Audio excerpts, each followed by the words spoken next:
il y a eu des exemples de dirigeants qui sont restés longtemps, mais qui ont fait des choses grandes pour leur peuple et qui ont été compris à titre mortem, post-mortem. Kadhafi, je suis obligé de le dire parce qu'on ne le dit pas assez. Muammar Kadhafi n'était pas un démocrate, il n'était pas dans la limitation de mandat. Mais si vous me demandez si je préfère un Muammar Kadhafi à un valet africain ou excusez-moi le terme, un président africain soumis complètement aux intérêts occidentaux, je suis désolé de vous le dire. Si vous me demandez entre Kadhafi et Macky Sall, le débat est vite réglé. En ce qui me concerne, je préférerais un Kadhafi.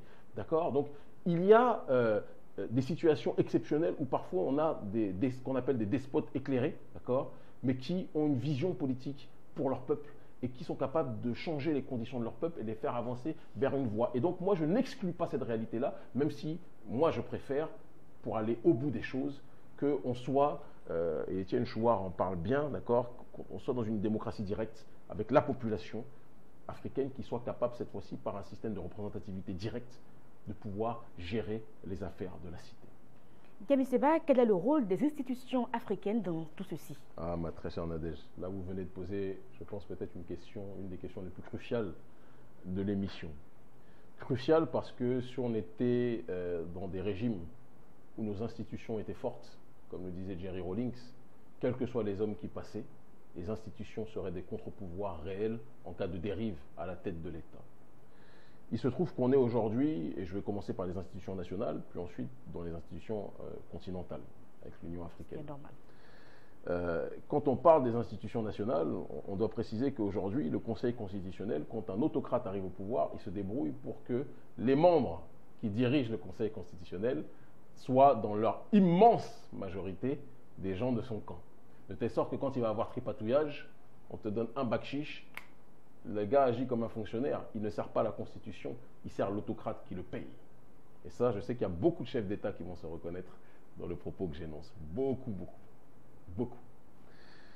Et il y a aussi le Parlement. Alors on est dans des pays où l'autocrate est assez machiavélique pour faire en sorte que le Parlement soit débarrassé de ses opposants.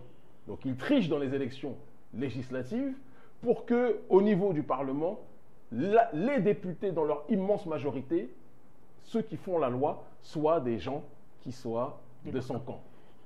Machiavélisme, puissance 10 000, version Yopougon. On est dans une démarche aussi où le pouvoir religieux ou le pouvoir traditionnel, il faut qu'on puisse le dire avec clarté, et rentrer à un niveau de corruption, je dis et je répète, de corruption qui dépasse l'entendement. Je ne vais pas citer le nom du chef traditionnel, l'un des chefs traditionnels les plus puissants que j'ai vu en Afrique francophone, d'accord, qui avait déjà posé des problèmes à un grand révolutionnaire africain à la tête de nos États, à la tête de l'un de nos États, et qui, je ne vais pas citer son nom parce qu'il y a beaucoup de ses disciples qui sont des gens sincères et je ne veux pas qu'ils perdent l'espoir vis-à-vis de ce chef traditionnel. Mais ce chef traditionnel-là, lorsque je suis venu dans son pays la première fois, il m'a reçu. Et après, il a reçu des pressions et du pouvoir en place et des autorités françaises. Et il a reculé en disant que entre le soutien financier des autorités françaises et du pouvoir en place et la souveraineté africaine, il a fait son choix. Mon exemple n'est pas forcément une norme. Mais ce que je veux vous dire, c'est qu'aujourd'hui, les chefs traditionnels préfèrent servir leurs propres intérêts. Et si leurs propres intérêts vont dans le sens de soutenir l'autocrate, ils le soutiennent. Et ça, c'est quand même quelque chose qui pose un problème, excusez-moi de vous le dire, fondamental. On a, au-delà de ça, aussi une opposition, parce qu'on ne peut pas parler de contre-pouvoir sans parler de l'opposition qui devrait être le premier contre-pouvoir. On a souvent une opposition qui est plus caricaturale, parfois même que le parti au pouvoir, il faut qu'on puisse le dire. Je pense qu'on est dans l'émission politique africaine où le plus de choses peuvent être dites aujourd'hui, et c'est peut-être pour ça qu'on est autant suivi. Il y a parfois des gens de l'opposition qui sont en réalité des gens du camp de l'autocrate, qui sont payés pour faire croire qu'ils sont de l'opposition, et pour servir en réalité les intérêts du dictateur en place. Je n'ai pas besoin d'être dans la dominem, on peut trouver pléthore de noms qui vont dans ce sens. Il y a maintenant, pire encore, des gens qui sont véritablement des opposants au système, mais qui ne trouvent rien de mieux à faire pour être contre le dictateur que de demander le soutien de la puissance coloniale. Donc on est entre des opposants coloniaux, et un pouvoir dictatorial colonial. Donc certains diront que c'est l'équivalent. D'une façon ou d'une autre, on revient du pareil au même. Certains le penseront, et je pense qu'ils n'ont pas tort sur ce sujet-là. Et enfin, si on va aller au-delà du national pour aller vers le continental, ma chère Nadège, l'Union africaine, qui normalement doit être le gendarme suprême. On parlait la dernière fois d'Haïlé Sélassié lorsqu'il a contribué puissamment, Sa Majesté impériale, à la structuration de l'OUA. On est aujourd'hui dans une Union africaine qui est le club des dictateurs.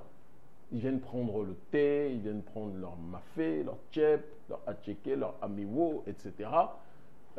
Quand ils doivent sanctionner un dictateur qui fait n'importe quoi, ils se disent toujours dans leur tête, mais si je le sanctionne, quand ça va être mon tour, comment vont-ils réagir? Et donc tout le monde se tait. On est dans un pacte de non-agression. Tout le monde se tient. Tout le monde se tient. C'est le club des autocrates. Et l'Union africaine, si vous demandez aujourd'hui quels sont les moyens pour nommer, je ne respecte pas l'Union européenne, je le dis très clairement politiquement, ils ont du sang sur les mains à bon nombre d'égards. Mais il y a des élections quand même dans l'Union européenne. Il y a des élections européennes. Mais là, pour aller à l'Union africaine, ce n'est pas par le travail électoral, c'est par nomination.